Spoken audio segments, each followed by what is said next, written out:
Mr. Horner, are you going to be doing a podcast? Do a podcast? I wrote the podcast. Significant, consequential information. Come on, man. Even an F-15 in every driveway and a nuke in every oven. Come on, man. It's Freedom RoundUp.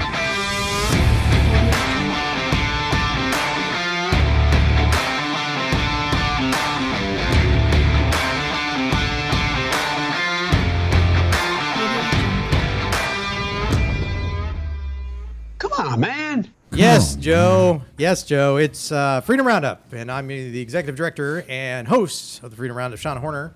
And joining me this evening are my usual motley crew. We'll start off first, unusually so, with Representative of the 32nd District, Jeff Coleman. Whoa. I know. I'm the first one. I know. I did you first on purpose. Come on, man. Come on, man. Next, we have Greg Moody. That's me. Gasoline attendant and former GOP strategist. I got to be back in the gas station about half an hour. Can we go? Let's we go, need to go guys. faster. Also joining us is Kress Cambers, Jeff Coleman, campaign manager. And treasurer of the Jackson County Republican Party. That's me saying, hey, hey. And last but not least, candidate for the Representative District 2 of Missouri and president of the High Noon Republican Women's Group, Michelle Horner.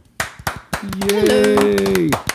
Yeah, she gave her candidate speech at the DeKalb County Lincoln Days. That was her first little thing. It was I don't remember what I said. Freaking tastic. No, I'm sure Awesome. you did very well. She did fantastic. I was on fire. Good. And I'm not just saying she was on fire because she's my wife. I am that too, but You're her wife? no, that's You beat me to it. Come on, man. it's gonna Really? be. I It's thought gonna this was a be- husband-wife situation, not a it's- wife and wife. It's 'Cause gonna I be am no man. It's gonna be. I'm her wife. She wears the pants. All right, so first and foremost, we want to start off with do a little bit of tax bill talk. Jeff, you said you wanted to talk about the tax bill. Yeah. Run That's a bill that you and I have talked about many times on this yeah. podcast. Just to remind people, we will be having some town hall meetings coming up. We don't have specific dates yet. I just got back from my vacation from Florida. Ooh, that Land was a of the free. vacation. Yeah, it was a great state. Indeed, it was. I actually carried my weapon. Oh, I mean, Firearm. Please say so, firearm. It was an F-15. Yeah. Or a nuke. I flew it clear over. Did you? So yeah, but the tax bill, it's really not a tax bill. It's a bill that affects tax assessments, which many of the people out there listening to this right now have already gotten their assessment. Sure, not real happy with it. What Jackson County is saying at this point in time, even though this covers the whole state, but Jackson County is saying, yeah, we heard what you were saying last year or last time we did the assessments.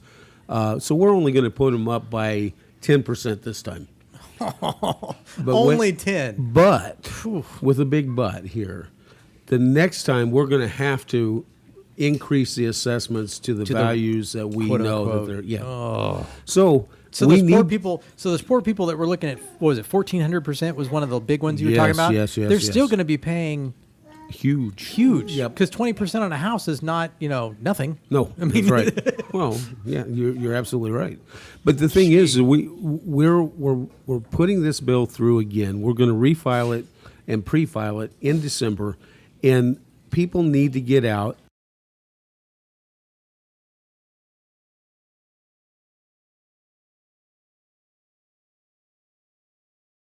And just we as a people need to get out and talk to your state representatives, talk to your state senators to make sure they know how important this is to you. Are you hurting? You need to let these people know. Talk to the governor's office, talk to the Speaker of the House. We need to get these people to understand that this is an issue that needs to get taken care of. And we're going to keep pushing and pushing and pushing until we get this bill through. Yeah, and I think that's a really important thing. Honestly, with politics in general, is that just get involved, even if it's at a grassroots level. Like for instance, and CRT. I don't mean to plug anything, but I'm going to take this opportunity to plug something. So where we moved up in Gentry County, there is no group, there's no organization, there's no get together. No Republican Party. Well, there is. They're reorganizing the to have. We did the find that out, but I mean, Republican committee, which no- they'd Okay, asked us okay. to be part of. Good. but there's no cohesive club. Like here we got Gotcha. the pachyderms, Oh, yeah. we got all sorts of different things. So we are taking the initiative through With the some Heartland friends up and there. some friends, and we're starting Sons and Daughters of Liberty. Good. just to have Fantastic. it grouped together. Fantastic. Because the reason they can't get any representatives to come and visit and talk to them is because there's nowhere to do it. Right? What's that mean? What's what mean? I wrote the bill. I don't know what I'm asking. I just don't. Our listeners. Wait, Jeff, think our did you listeners- write the bill on the tax? I actually did write the bill. I actually did write that bill. We're And, gonna beat this horse until it's It dead. is gonna- that, It's right? dead already. Past just, dead. just so everybody knows, there is no special interest group behind this other than the people themselves. There's no lobbyists. There's nobody involved. Why would I you- did write the bill. Why would somebody think there'd be a special interest behind this controlling? Because it's a 'cause Democrat. everyone wants to control what? I mean, how does that? So this is the thing. This is what I've been seeing on my end. We have the people of Missouri. Everybody that Jeff talks to is super excited about this bill. All of his constituents, all of the residents of Missouri are super excited about this bill. But what's happening down at the Capitol? It's hard for him to get support with other representatives, I guess, and for the leadership to bring this up consistently because there's not lobbyist support backing because this. there's nothing. So- Because There's There's no- no because big there's- money. big money backing it, which is very disconcerting. Well- or I should say concerning. Yeah, I was gonna say the It other is way very around. concerning. And Jeff, you mentioned that people need to get involved, and I know that a lot of state reps and senators get a lot of emails and mail, but they get overwhelmed, so they can't read all of them. What is the best way for them to get involved and talk to these state legislators to get them to want to get this bill through? Yeah, it's a good question because there's really no one way that works better than the other. I think you got to continue to do emails. I think probably the best way is to try to get a time that you can meet with your rep or your senator personally, because it's a lot harder for the rep or the representative to say no to an individual when they're talking to them in person than it is to say sorry on an email. Right. Like maybe getting a group together, going down to the state capitol, Sure. making your voices, or just going around to all the state legislators Like and if you saying had a something. club. Absolutely, absolutely. And- So it's just vital. We've got to get this done because if we don't, you're going to continue to get these big tax assessments, and guess where those assessments go? The assessments go, a good portion of it, 50% or more, go to your local schools. And there's nothing wrong with that as long as the schools are doing what they're supposed to be doing. And that's another aspect of this whole thing. You have to get involved with this so that you make sure that the monies go in the right direction, in the right amount. And then on top of that, you got to get involved with your local school boards because that is just a huge I'm sure issue. that's part of the. It I'm is sure a that's big part of the issue. problem and part of the pushback is you're trying to take money from schools, and it's like you're Well- not trying to take money from schools. You're trying to keep people's value assessments going up 1,400 freaking. Well, and percent. then you have schools that aren't even teaching the kids anymore. They're indoctrinating our kids. And then you have the critical race theory. So if the schools aren't doing their job in the first place, why would you want to give them the more money? Yeah, well, And that's what a lot of people are looking at, a lot of stuff here right now. I want to make sure it's clear to everyone. I'm not against public schools. That I'm on the school board here locally in Grain Valley. I'm not against public schools. I am against some of the things that they're teaching right now. And so you've got to get involved, making sure that they're teaching the way they should be teaching and that they're not teaching this, as you mentioned, the indoctrination where they're being divisive in making us into a country that is looking at color of skin. And that's what's going on right now. Taking us back to the 1940s and beyond and before. Right. So that's what I wanted to talk about, Sean. Oh, Just yeah. make sure you look for our Facebook And emails, if we got you on our email list. If you're not on our email list, please email us at citizensforjeffcoleman@gmail.com. citizensforjeffcoleman@gmail.com to get you on our email list so we can communicate and keep you up to date with what we're doing. And Michelle, since you're running, how are constituents going to be able to get in contact with you? They can get a hold of me at citizensformichellehorner@gmail.com. There you go. I'm just giving you Kind of familiar. I know. Softball. I wonder who I took it from. The same people I took mine from. Well, I had to think of one, and I was like, wow, that's really good.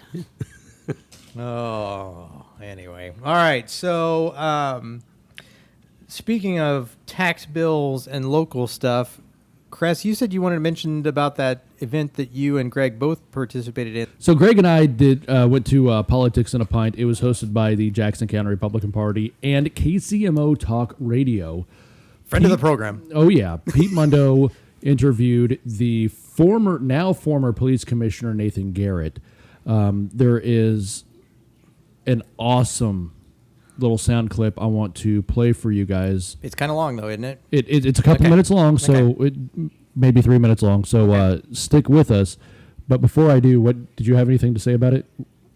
No, I was going to listen to. I mean, he was a badass. I'll say that. He was a badass, wasn't he? Badass, yeah. Well, he's previous police commissioner. He's not going to be, Mr. Oh well, no. His credentials are 2 miles long. Yeah. He was talking about like trying murder cases at 25, and I'm just like, I'm pretty sure I lived at home. Whatever. I'm like, okay, this is how you live your life. All right, well, good to know in retrospect. When I think about this fight, is it something that you think, and I know you can't get into anyone else's mind, but you understand all the players involved here. Was it something that you think was pressured onto those in power, or are you of the belief that this was just the right opportunity to have this legal battle on local control of the police department? Well, first of all, this is all about control. That's what this is all about. This idea that the police department needs to go out and spend money on social outreach programs and community engagement. I mean, I don't know if I can say, no shit, Sherlock. Can I say that here? We're not on the radio. It's okay. Yeah, we got a bar that's now. what we've been doing. And I don't know, the mayor sits right, all of his comments, and this is not just a Quentin bashing thing. I'd say these things if he was sitting around here looking at me. This idea that he's some outsider from the police department, and he's just hollering and shouting and banging on the door to get in. What a joke. You sit right, you've been in the board for 2 years, you sit right next to me, you're in every meeting I'm in. He doesn't grace the door, but once a month when we have a public meeting, I've been in that police department 500 times over the last 4 years. I've been in operational units, I've been in the chief's office, I've met with the executive staff all the time, I meet with the union all the time. That's how you administer a police department. You don't do it from the street curb in front of the cameras. So that's my aggravation about it. Now, do I think? But that, which is maybe why I won't ever be good in politics. But in any event, I think this was all about power, all about conceptual power. And Quentin knows, and those who are interested in local control, so-called local control, I keep saying that because we are all members of residents of Kansas City, Missouri. That is local control. And that's exactly why I left the Board of Police Commissioners. Folks were, hoping maybe there was some broader, bigger story there. It wasn't. I stopped being a resident of Kansas City, Missouri. And when I stopped doing that, I could no longer serve as a commissioner. Forget about readings of the statute, artful readings of the statute. It wasn't right. I believe in local control, and what we have is local control. So I think, though, for those who are looking for local political control, the likes of Quentin and those and his allies, I think that they looked at the options that they had to gain that. And they could go to state legislature and try to get the state to give it to them. Well, that's a non-starter. Or they could do it by state referendum. They could put it on the ballot. And that's a statewide ballot. And that takes $3 to $4 million for the petition to get on the ballot. They don't have that kind of money. They don't have that kind of backing. So I think he looked at it and he said, you know what, the third option is to try to contract for it, which is, I think, this is part of their shtick here, but to bring this thing to a head where we end up in the courts. And can we get the courts to give us something that we could not otherwise get? So I think that for better or worse, I think this was orchestrated by Quentin. I think that there are members of the city council, I question whether they had a real full understanding of what he was getting them into. If you look at the Chapter 84 and the lawsuit that we filed, there are some pretty draconian remedies there for people who violate Chapter 84, including removal from office and disqualification from serving. So it's pretty serious. And I think there are those that sort of look at now and say, okay, well, now what? You got us out here, way out here. Now what are we going to do? So I do think it was by design, and I do think it's entirely a power grab, hoping that the courts will overturn our system of governance and cede it back. All right. So one thing I took away from that is what Quentin Lucas did was for political power. Oh, yeah. What he did, the defunding for and going in front of the TV cameras is all a big political show. Yeah, look at me. I'm like the other big cities. Right.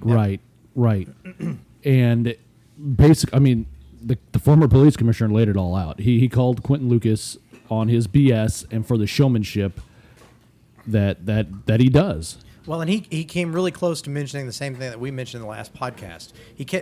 He himself mentioned several times local control, right? Which is not what Quentin is focused on.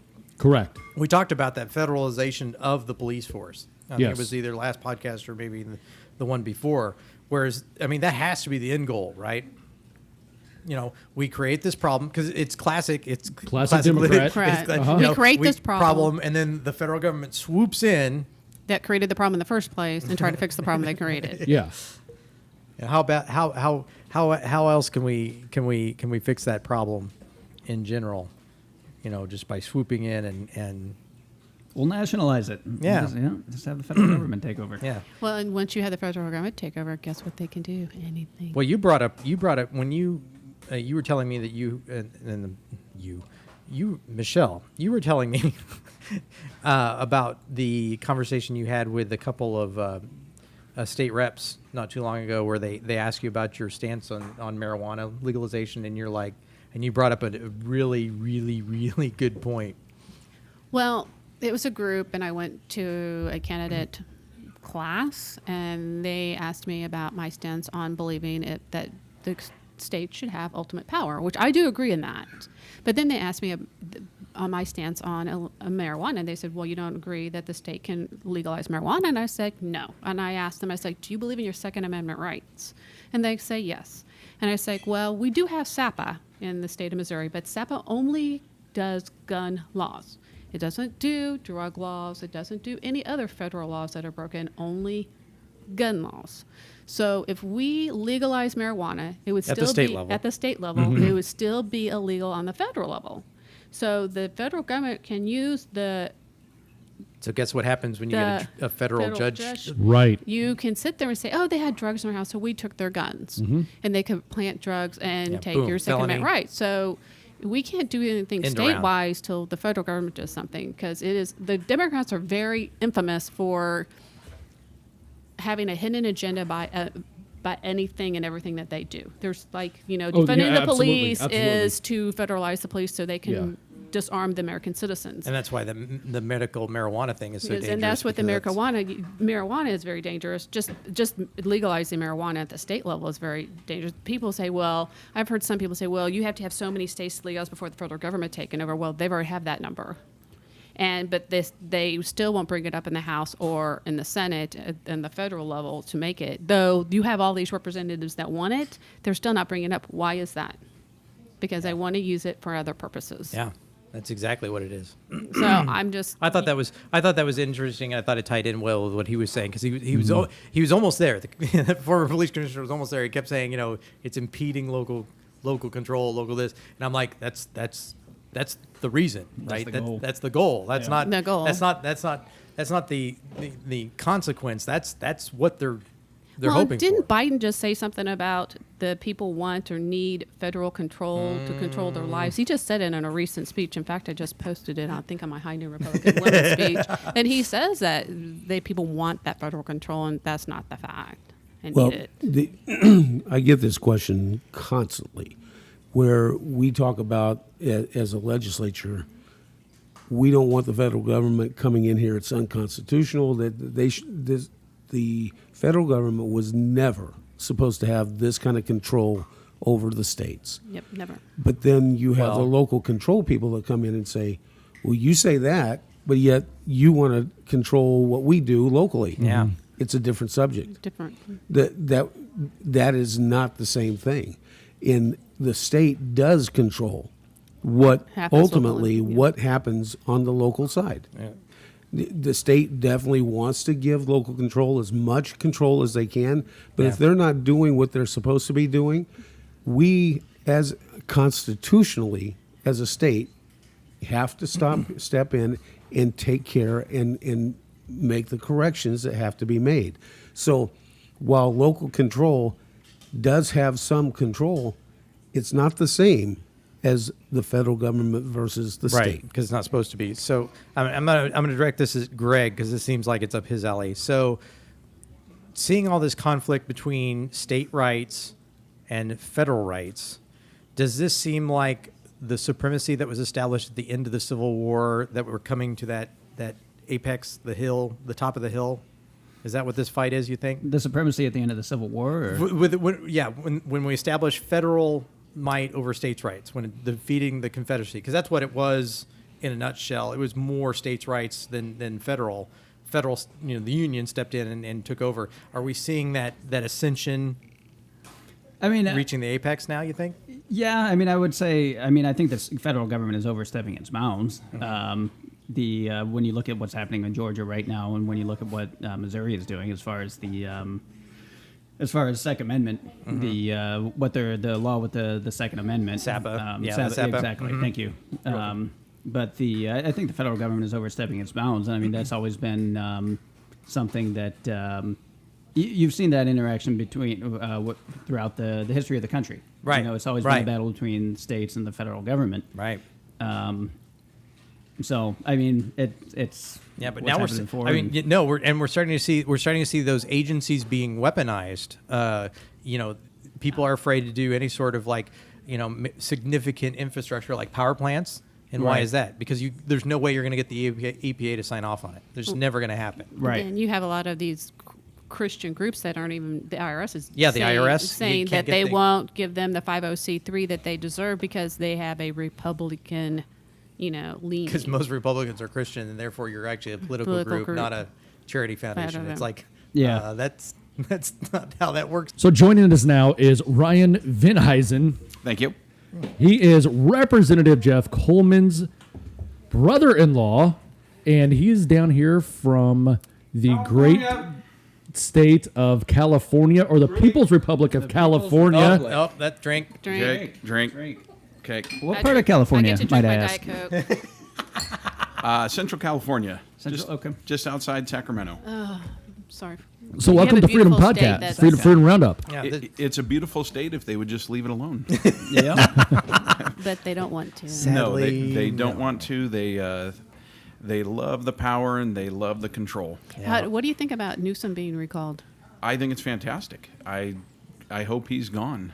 I would love for him to be gone. And the problem is, though, even if he is ultimately recalled, they'll find a way figure to out keep a way to at least drag it on until the election time. Yeah. Or he'll just be replaced with someone. Other Democrat. That's just as bad as him. Exactly correct. Yeah. Exactly. All right. We have a. I just want to follow up with that. It's California Hour on the Supporting Jenner or Faulkner? Who's your? That's what I was going to say. Who are you supporting? I don't know. There's Falconer or the woman with Faulkner, the penis, or the. Well, she actually had it removed. Yeah.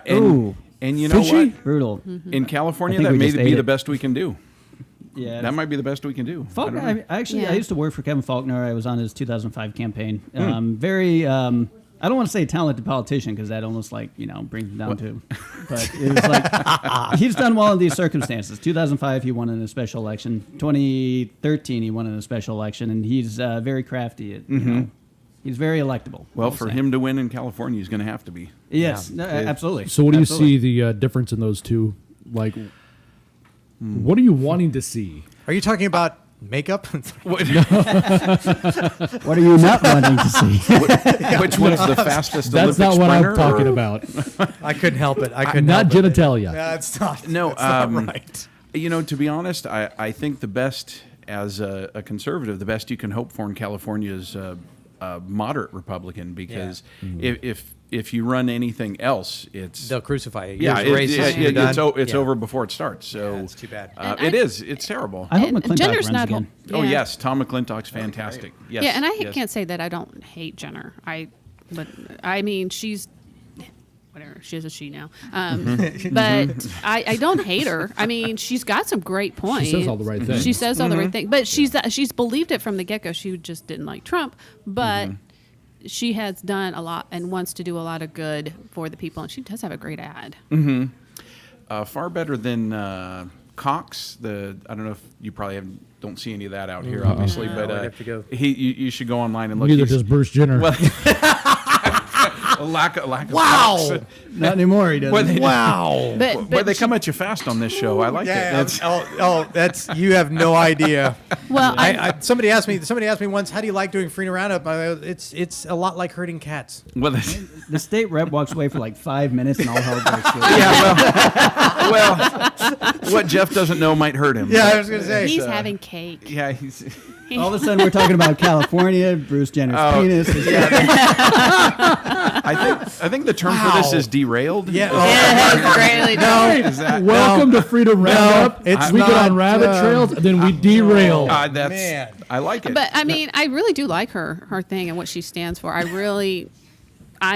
like, not from California, so I don't vote. Well, but I'll tell you what, she actually could stand a chance being transgender out in California, even though she's a evil, awful Republican. I mean, Still has a chance. those two may balance each other out. I don't know. You transgender, cancel your Yeah, do you get a Republicanism. I just want to say, I worked in campaigns in California. Drink. There we go again. Dang it. Okay. All right, I'm in. Here's the thing. In 2012, I worked for Carl DeMaio, very libertarian guy, great guy. He was the first openly gay candidate. He ran as a Republican. The social conservatives were on board. They're like, all right, let's do this. The gay community, absolutely, they turned on him. And it was I just think it's the most interesting thing, because they will turn, if you do not check all the boxes, they'll be like, nope, see you later. You're done. So the openly gay candidate, Openly gay candidate, yeah. Had no support from the gay- LGBT plus community. They more or less turned. It was on split, him. but they Because he had an R. because Yeah. he had an R. Yeah. You got Oh, well, it. that'll do it. We don't care what you believe in. See, as it's long not as you about the have a D. ideas. If it's only about if you have a D or an Turn R R. next to your name. Very much. Very much. well, you see that in a lot of the blue cities. I mean, they might like what you stand for, but if you don't have a D on your name, they won't vote Yeah. for you. Yeah, they'll consider it if you're a moderate Democrat, whatever that is. But they won't. I mean, Nothing. But, Clint Lucas calls himself a moderate Democrat, but we talked about this the last couple of he- times. but- he was until He wanted to run for Senate. He wanted to run for Senate or get a spotlight, and then suddenly he had to get his credentials. What we were talking about the past two podcasts, he compares himself to the right and to the far left. He did it again this last interview. He did the Obama. He did the Yeah, Obama. he does the Obama thing. Well, I'm not a socialist. People want to call me a socialist, but I'm not a socialist. And I'm not going to be this far right lunatic or this far left lunatic. He does this every single time. Right. Every he paints time. himself as a moderate. You know? Yes. But you- But you're everyone needs- anything but a moderate. And the funny thing is that you have to, and people need to understand, you really have to see what they have done and what they have voted for to see what they really are, if they're a Democrat or a Republican. And if they're actually telling you the truth. And people don't look at it. They don't look at that. Well, what I see in that is it works. Because I'm the least offensive candidate, right? I'm not extreme. I'm not a kook. I'm not out there or out here. Everyone can love me. It doesn't matter whether it's true. Yeah. That's the presentation. It's the image. That's it. How much support do Republicans have out there in California? Nothing. There's like no state. No. It's Democrats control the state assembly. They control the state senate. They control the governor's seat. It's free for all Democrats. So you kind of see what kind of shirts we're wearing. Yep. Can you guys wear that out there? Well, If I sneak through the shadows, if I wear it, I may survive. Is it that? wait. I mean, No. honestly, is it that bad or? Well, Because everybody paints this picture of California as this liberal. Hold on. Wait. Yeah. Okay. I gotta turn around. All right.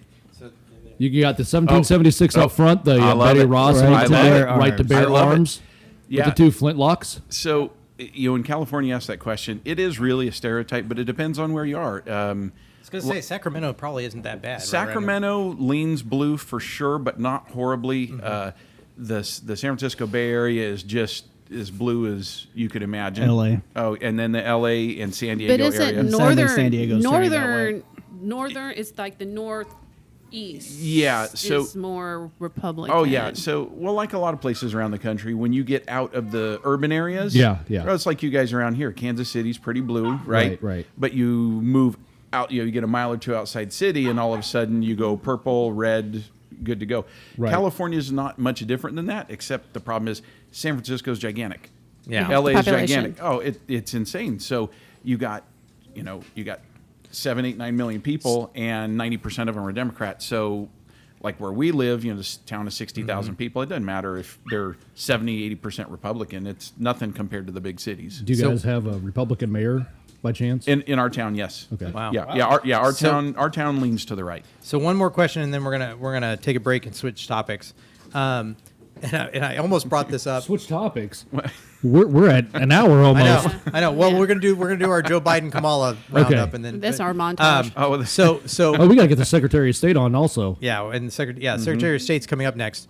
So real quick, I'm gonna ask you as a resident of California. Yes. I had this funky idea, and I've presented it to everybody I've come up with so far. Of right now, governorships are popularity contests where they can concentrate on large cities and pretty much ignore the rest of a given state. How would you see a change if your state was run like a little mini campaign, where all of the counties had an electoral kind of setup? How Dramatically, because excuse me, because it's like you said, it is a beauty contest, and I don't know how much you guys hear about Gavin Newsom out here, but a lot. Oh, he is a pretty man. Yeah, a lot. He is a pretty man, and he I like his hair. He does. Well, he see, has that's the thing. great hair. He checks all the boxes. He knows how to smile. He knows how to look to his left and his right and say this, and his hair is slick, and And he's just related to Nancy Pelosi. yeah, he is. Yes, he is. Like nephew or something, yes. right? Yeah. But he is. He's kind of a mini Bill Clinton. He just smiles, and everyone just goes, "Oh, look at that guy! Look at him! He's just shining. The sun shines on him." Awful. Look at him. Yeah, no, that's. I mean, you joke about it, but that's really it. I did not have dinner at that restaurant. Oh man, it was just a small dinner with only 10 or 12 people, and I didn't even know there were going to be people there, even though it was a birthday party. That's Yeah, you guys are you guys still going through the lockdowns? The communist. The governor said that we could open on June 15th. We were allowed to become almost Americans again. Oh my! So it was Allowed. It was scary. I wasn't sure what to do. I didn't know which way I should. Do they have that same rule that can't if even you imagine. leave California and go to a red state and you come back, if you visit a red state and come back, do you have to sequester yourself? Well, I'm not gonna. Okay. I don't know. I mean, you're in Missouri right now, and we have A very red state. we are a very red state. Yes. I like it here. It's nice. Well, Would if you consider moving to Missouri? If you like it here, you should come up to the farm. I have been, well, I mean, this is not a joke. Like so many Californians, my wife and I were talking about retirement in the near future. What's your wife say about coming to Missouri? Should be closer to her sister. She may be, that part she would love.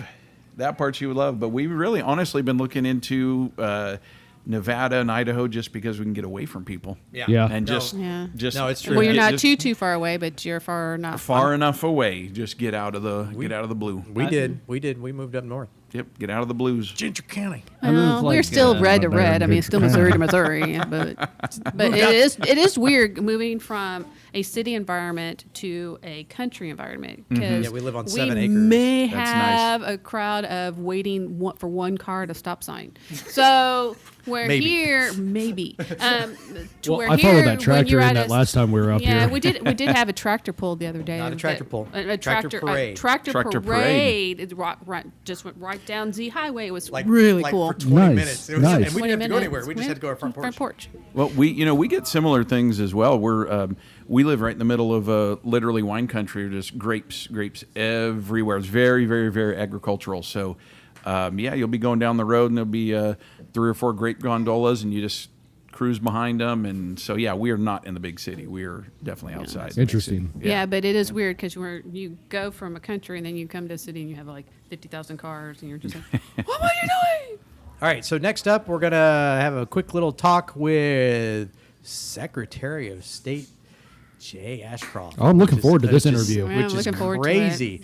And then we'll wrap it up later. So back in a minute. This portion of the podcast is sponsored by the Heartland Fund Incorporated, sponsoring issues and candidates that care.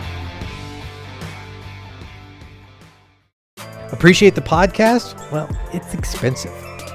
Could we bother you for, say, a cup of coffee a month? For $5 a month, you can contribute to our grassroots effort. Donate online, day or night, at www.fundingtheheartland.com. Hello, sir or madam. We would love to hear from you. No, really, honestly. If you have any feedback, comments, or hate mail, or hate female, visit www.fundingtheheartland.com, or you can email us directly at media@fundingtheheartland.com. If you like the podcast, make sure you hit the like and subscribe button. Thanks from all of us at Freedom RoundUp. And now on to the show. All right, everybody, we are going to welcome in Missouri Secretary of State Jay Ashcroft. Jay, welcome to Freedom RoundUp. Hey, thank you so much for having me. Glad to be here. All right, so we've been listening to you speak the last couple of years, Jay, or Mr. Secretary, I apologize. You've said that you wanted to secure our elections with paper ballots, voter ID, the tabulators not being connected to the internet, and you're also working with the legislature on some of these other big ticket items. I know not everything you asked for got passed, but can you walk us through what did and what didn't get passed? Well, it's really easy to tell you what did get passed. Absolutely nothing. Now, I should mention that the House passed some great election bills. They passed some great things dealing with initiative petition reform. The House worked strenuously on really broad-based education reform to put the power of the purse back in the hand of parents.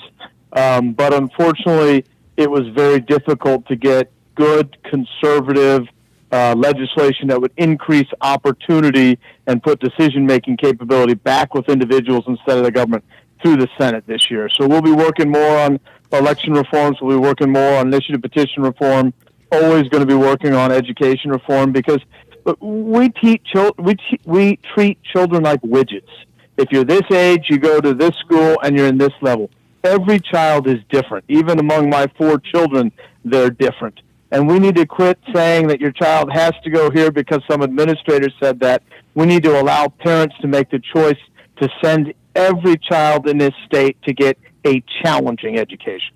I love it. You know, I have 3 young kids myself. They go to Fort Osage, and we've seen with COVID happening, and I think everybody in Missouri has seen this too, with these kids staying home and doing the at-home learning, a lot of things that conservatives don't like, we're seeing come out in these Zoom calls, and a lot of parents are getting upset about it, quite frankly.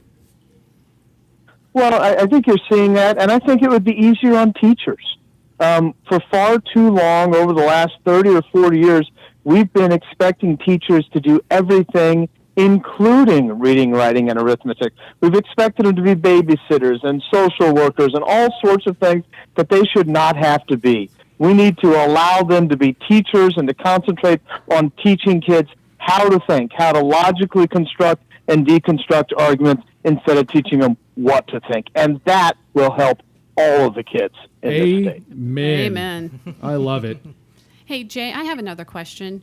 You're saying that the Senate won't pass all these bills. How can the people actively get involved to make our senators listen to us and pass these bills? Well, the number one way to get involved, to make senators listen to you, is to get involved in primaries. And not just going and voting on primary election day, but helping to find good, strong conservatives that understand that the greatness of this state is in the people, not in government, to get elected. Far too often as conservatives, we try to find people that are elected and pull them over to our side. And what we need to do is we need to start getting conservatives elected at the grassroots level. We need to worry about every level of politics, from school board and county council and city council and mayor. And one of the things that I'd really like to see the state move away from, that I've been thinking about, I'd like to see us move away from, quote, nonpartisan elections, because the truth of the matter is they're not nonpartisan. I think it's a misnomer. And I think if we went to partisan elections, even at the lowest levels, we'd see greater participation, and we'd see the elected people actually being more responsive to their constituents. Yeah, absolutely. Wow. I know one person that when I was at the Cobb County Lincoln Days said that they really thought that people that run for school board need to have just like the little jerseys that the race course drivers have, who they're sponsored by. I thought that was pretty funny. I was like, we need to get rid of that. We need to know if we're voting for a Democrat or Republican that's on school board. Are you voting for someone that's concerned with whether or not the kids learn, or whether or not the buildings look good, or whether or not we hire more administrators and more staff? I mean, we need to be about results. Yeah. Are Johnny and Jane, and you insert your child's name, are they learning? If they're not, we need a change. Yeah. I wanted to ask you about, this is Greg Moody, by the way. I wanted to ask you about the what's going on in Georgia, just with SB 202, and just basically what's going on between the state and the federal government, and what implications that might have for election integrity, and just in general, what implications that might have for Missouri. Well, I think, unfortunately, we've seen that those in leadership in the Congress right now don't care at all about election integrity. They care about whether or not their party wins. We saw it earlier this year when the Republican in CD2 in Iowa won that congressional district by, I believe it ended up being 6 votes after the hand recount and after all the certification. And the Democrat in that state didn't go to court, just went to Congress and said, hey, make me the congresswoman instead. From CD2. And when they asked Nancy Pelosi about that, Nancy Pelosi said, it was only 6 votes. It's my right to overturn it. Luckily, people got irate. Republicans stood up and said, this is wrong. But when they tell you they're about making elections better, they're not. They're about making them more partisan, about making sure that the administration of the elections is partisan so that they win. And we need to have nonpartisan administration to make sure that we, the people, make the decision. With regard to what we see with the federal government getting involved in Georgia, it's a bunch of hogwash. They don't have a legal claim to it. It's exactly what we saw them trying to do with HB 1 and Senate Bill 1. Yeah. And I will say the same thing that I said when they were looking at passing that. The people of Missouri need to know that I will do 2 things if House Bill 1 passes and is signed by the president. First thing I'll do is I'll file a lawsuit because it's unconstitutional. It's the swamp trifecta. It's unusable, unworkable, it's immoral, and it's unconstitutional. And the second thing I'll do is I'll tell Nancy Pelosi to pound sand, because an unconstitutional law is not a valid law, and we will ignore it, and I will stand up for my constituents, the people of Missouri. Amen. Amen. Amen. Oh, okay. All right. I have a question and a follow-up question. So I've got 2. This is Shaun Horner. With all the stuff going on with election integrity, staying on that vibe, what does Missouri already have in place to protect voters right now? You know, we have, for many, many years, have required there be a paper record of every vote, which is good. But the gold standard is for voters to fill out their own paper ballot and that be the official record. We worked really hard last year, even though the legislature in a misguided manner created the ability for people to vote last year using mail-in ballots. We really pushed the people of the state to vote in person. I love the idea, and it's the most secure way to vote when people go to their polling places on Election Day and vote in person. They're the only person that touches their ballots. unless that ballot is part of an audit or a judicial proceeding. We do require a 5% audit of ballots after the election. Our poll workers are not some nebulous individuals from some third-party organization. They're the people that you worship with, or you go shopping with, or your kids play sports with. They're our last line of defense. I think Missouri is pretty secure, but there are things that we can do to, make sure we continue to be secure. And it's not always just about having security and access. It's about making sure that people realize you have good security and access. It's making sure that people have confidence in the elections. And that's why I'll continue to push to make sure they can do that. Awesome. All right, now I'm going to date myself a little bit. The songwriter and satirist Ray Stevens had a song, Grandpa Voted Democrat. It's about his grandpa being dead and voting Democrat, which has been a long-standing joke. How do we keep and maintain accurate voter rolls? That's extremely important. It's not only just important to stop people from cheating, but it's also to make sure that when you get that little card telling you where to vote, it sends you to the right place, and it's a smoother process for you to go vote. One of the things that I did for over a decade, we have not had all of the election authorities across the state working on one system. I was finally able to get Boone County onto the statewide voter registration system in a native capacity. So that really helps us to clean up the rolls. We joined the Election Resource Information Center, so we're now getting information from other states beyond just national change of address and the Social Security death records, so we can be looking when people move to other states to make sure that after a verification process, which is done by the local election authority, if they truly did move out of our state to another location, they'll be taken off of our rolls. Part of the legislation that the House passed, that we asked the Senate to pass, which they never even took up, would have allowed me to withhold funds from election authorities that were not cleaning their voter rolls. All cleaning of the voter rolls happens at the local election authority level. So for me to be able to enforce that all, I probably need legislative support for that from the legislature. And we're all looking at Representative Coleman right now. Who I believe passed all that and voted on it. I did. The problem is we need senators that will vote that way. There you go. Hey, Mr. Secretary, this is Representative Coleman, and I know you and I have had this conversation before in reference to how important initiative petition is in the reform of initiative petition, where that we as a House, I think, can get that done, but what do we need to do, again, to try to get that moved through the Senate? What's holding that up? The House, once again, did pass that.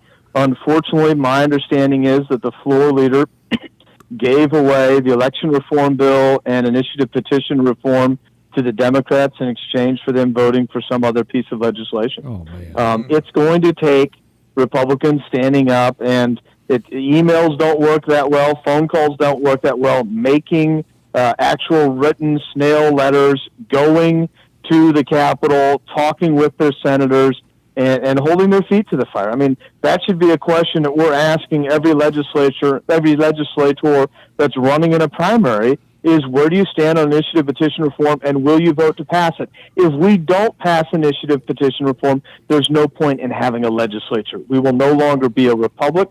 We will be an absolute democracy, just like what the founders saw with France, and that did not end well. No. That's right. And to all the listeners, I hope you just heard what the Secretary of State just said. He said we have to, as a people, get out and get active and make sure that your representatives and your senators are on board with this, because it's so vitally important. If you look back, there's been some really bad legislation that has passed because of the initiative petition, and we need to have major reform. And people need to work together to know what really happened. I mean, we had an FRA vote in the Senate this previous week that essentially didn't give any pro-life protections to how Medicaid money is spent, and yet we're going to have state senators that are saying they passed tremendous pro-life protections when, in fact, they refused by a very large vote to defund your taxpayer dollars from going to Planned Parenthood. Yeah, I just read that on one of the senators. comments, and I was like, no, that doesn't. No, we need to do something. Politicians don't always, let me just say, get the truth exactly correct. Yeah. We agree with that. Is that a polite enough way to put it? Why are you looking at me? I know, and then they're all starting to look at me. I'm like, dude, I'm not a politician yet. So, Mr. Secretary, redistricting is coming up here in Missouri. Is your office involved in this at all? Not really. We do help out a little bit because we provide information about voters and where they live because we have the voter registration. So that can really help with knowing where people are and the mapping. But really that's done underneath the governor's office, the demographer in the governor's office, and then for state redistricting, state house and state senate, those are done by citizens commissions where names are suggested and the governor picks names out of the suggested names for those committees. And then the U.S. Congress redistricting is done by the legislature. And I really hope they will look and take a hard look at our maps and look at our state. And frankly, the people of this state a couple of years ago said that they wanted our congressional districts to be more competitive. And really the only way to do that is to move us from 6 Republican and 2 congressional districts to probably being 7 Republican and 1 Democrat for the congressional districts. And if that's what the people want, I wholeheartedly support that. At the Missouri Lincoln Days, you were talking about the machines that were connected to the internet. Can you explain if we have any of those in our state at all? Because I know some people will ask that. If St. Louis County purchased equipment that would allow a voter to vote at any polling place in the county, a necessary requirement of that equipment is that equipment has to be networked so it can send information about who has already voted, so an individual can't go to multiple polling places to vote on Election Day. So we do have that, and it's a concern that I have. I don't want to say that it's a real problem, but it's something I'm like, I'm not sure I like that, but I do not have the authority under the law to do anything about it. Okay. So, and I am a big believer that elected officials need to act under their authority, not based on their power. Because there are times when I have the power to do things because I'll get away with it, but it's not my actual authority under the Constitution or statutes pursuant to the Constitution, and I think that's problematic. I think we all need to act under our actual authority, not our power. You have a big event coming up, don't you? Can you tell us about this? I do. We're having a big Faith and Freedom rally on Saturday, July 17th at the Family Farm in Willard, Missouri, just a couple minutes north of Springfield. Former United States Secretary of State Mike Pompeo is coming in for that. Wow. We have a couple of bands. The cattlemen are going to be flipping, making the meals for people. I think Ike Skelton, the great conservative activist from the Lake area, is bringing his cannon. We want it to be a fun time of people of conservative values and faith, not only to celebrate our great country, but to get energized to move forward into our elections next year and to make sure our voices are heard and we make a difference. And we take back Congress from Nancy Pelosi and Senator Schumer. Where can people find that event at online or on social media? They can always just, my campaign Twitter is @JAshcroftMo. They can always find information there, or they can go to ashcroftformissouri.com, the website that my campaign has, ashcroftformissouri.com. So, Mr. Secretary, before we let you go, we all want to ask you this one question. Do you have aspirations for the governorship coming up? Well, what I will say is that I love being able to serve the people. I love that I get to be in the middle of being consequential, and I want to continue doing that as long as the people will allow me to. I am not in any way planning to run again for Secretary of State, but I think right now we need to be focused on state auditor to replace Nicole Galloway and have a good conservative Republican as state auditor. We need to find a replacement for Senator Roy Blunt, who's retiring. And we need to focus on what's happening in 2022 before people start worrying about their own ability to move up in 2024. I just don't think it's appropriate to be talking about that just yet. All right. That's awesome. Well, thank you, Mr. Secretary, for your time. We do appreciate it. Thank you for having me. Happy to come on anytime. Thank you, Mr. Secretary. Have a great day with your family. Yes, thank you, Jay. Bye. Goodbye. Well, there we have it. The Secretary of State, Jay Ashcroft, right here on Freedom Roundup. Oh, I had so many more questions that were totally unrelated because I really wanted to ask him about my idea for, making the governor run like a presidential run with every county being like an electoral thing. But that was that's a rabbit hole I didn't think I wanted to talk about the near now rather than the crazy Shaun ideas. I knew if that was asked what he was going to say because he's been asked that before at all the other events and he said the same I wanted to ask him about his dad. I know. What's your dad like? No, I exactly. feel like he gets that, though. Yeah, that's why nobody asks him anymore, but it's like everyone wants to go, so how's your dad doing? What's your dad like? You see, the thing with Jay Ashcroft is Mary, the former High Noon Republican lady that Jeff even knows. She knows Jay and Jay's dad really, really well, so we got to spend a little bit of time with them when he ran initially. It was pretty cool. That was neat. I just remember the first time, my first encounter with him was him loading up my then 3-year-old daughter with 20 minutes with him. Yeah, with Tootsie Rolls. Yeah, he did. He gave her a whole bunch of Tootsie Rolls. Like a pile of Tootsie Rolls. John or Jay? Jay. Oh, that was Well, and that's what happened. So I had a daughter that was full up on Tootsie Rolls and brought home a puppy.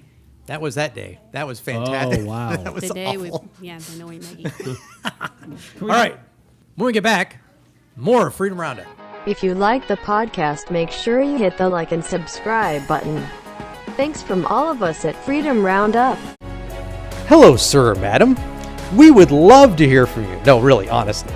If you have any feedback, comments, or hate mail, or hate female, visit www.fundingtheheartland.com, or you can email us directly at media@fundingtheheartland.com. Welcome back to Freedom Roundup. My name is Kress. Thanks for stopping in. So due to some technical errors, the last 20 minutes of the podcast did not get recorded, so it is actually lost somewhere out in podcast land. I want to thank Secretary of State Jay Ashcroft for coming on, and I also want to thank Representative Jeff Coleman's brother-in-law for giving his insights about California. And I want to thank you, the listener, because without you, none of this would be possible. Make sure you guys hit the like and subscribe button. Hit that little bell to make sure that you know when this podcast gets updated. Hopefully, we'll be able to do one here on the 4th of July. Yay, America! Let's do it. All right. Thanks for stopping in. We'll see you guys next time. Brought to you by the Jackson County Republican Party. Contribute at jacomo.gop. That's JACOMO.GOP.